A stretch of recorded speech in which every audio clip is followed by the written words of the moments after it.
네, 안녕하세요. 영어 강사 조재권입니다. 제가 이제 오늘 이제 생기초 문법을 조금 이렇게 촬영하게 되었는데, 이게 이제 제가 지금 이제 기본 강의를 현재 이제 하고 있습니다. 기본 강의를 이제 7, 8월, 7월부터 이제 시작을 해서 이렇게 지금 커리큘럼을 진행하고 있는데, 제가 이제 항상 느꼈던 그런 좀 고민이 뭐냐면은 수험생들의 이제 수준 자체가 되게 천차만별이라는 거예요. 그러니까 어떤 수험생분들 같은 경우는 되게 영어를 조금 공부해서 잘하시는 분들도 계시고, 어떤 분은 그냥 뭐 평범하신 보통의 어떤 그런 실력을 가진 분도 계시는데, 또 어떤 분은 되게 영어에 실력이 없는, 영어를 되게 처음 공부하시는 분들도 계십니다. 근데 그런 분들의 수준에 다 맞춰가지고 제가 강의를 할 수가 없다라는 거죠. 제가 어느 한쪽에 맞춰서 또 하게 되면은 나머지 분들께서 되게 어려워하고, 또 나머지 분들께서 되게 쉬워하는 경우가 있기 때문에 항상 그 중간을 좀 유지하려고 하는데, 이게 사실 영어를 그래도 좀 공부하신 분들께서는 괜찮아요. 이게 기본 강의 자체가 쉽다라고 하면은 그냥 반복 차원에서, 회독 차원에서 또 들으면 됩니다. 근데 이게 영어의 기초, 정말 아예 영어의 영자도 모르시는 분들께서는 기본 강의 자체가 어려울 수가 있다는 거예요.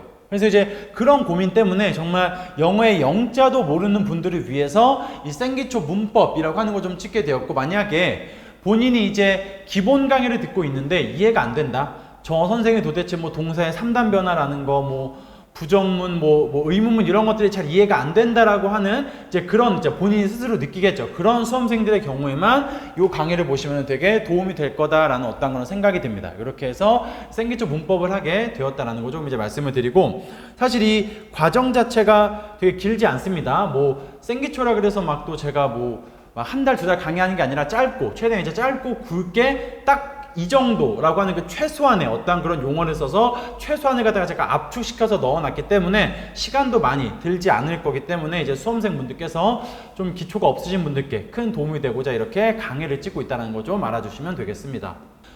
자, 일단 이 생기초 문법을 갖다 이제 어떤 것들이 이제 들어가 있는가를 먼저 보게 되면, 먼저 가장 기초적이죠. 단어의 성질 팔품사라는 걸 하게 됩니다. 그러니까 영어의 모든 단어는 이 단어가 어떤 각각의 어떤 고유의 그 특성을 가지고 있어요. 그 고유의 그 성질을 가지고 있는데, 그게 이제 우리가 팔품사라고 보시면 될 것 같아요. 8개 이렇게 분류될 수가 있다는 거거든요. 근데 이 팔품사라고 하는 거는 제가 이 기본 강의에서도, 기본 강의 2강, 3강에서도 제가 아주 자세하게 다루고 있는 부분이기 때문에 저는 여기에서 가장 기초적인, 가장 어떠한 필수적으로 최소한으로 알아야 될 것만 딱 다루고 있고요. 나머지 자세한 거는 기본 강의에서 또 다루고 있으니까 그 기본 강의를 좀 참고해 주시면 되겠고요.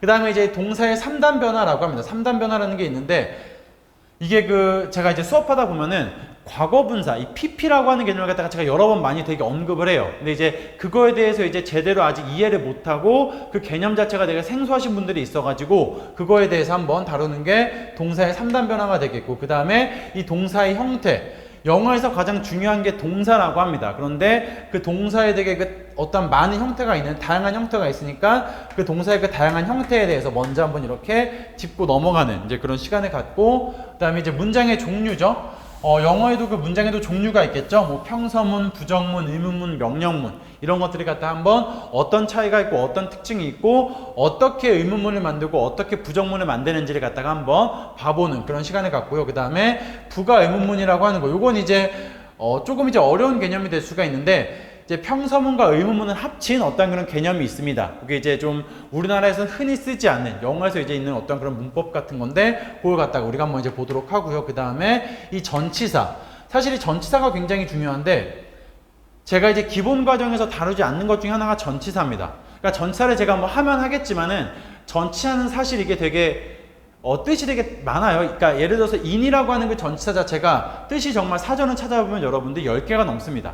그걸 갖다 우리가 다 암기할 수가 없다라는 거고, 그 전치사는 그래서 어떤 그런 사전을 보고 어떤 사전적인 의미로 학습하는 것보다는 그 전치사가 갖고 있는 그 느낌을 이제 토대로 파악하는 게 더 이제 좀 효율적인 방법이라고 생각이 좀 들기 때문에, 그 기본적인 어떤 그런 전치사들에 대해서 얘네가 어떤 느낌을 가지고 있는지를 갖다가 한번 알아보는 시간을 갖도록 할 겁니다. 그래서 이렇게 총 이제 6가지 어떤 그런 생기초 문법을 준비를 했고요.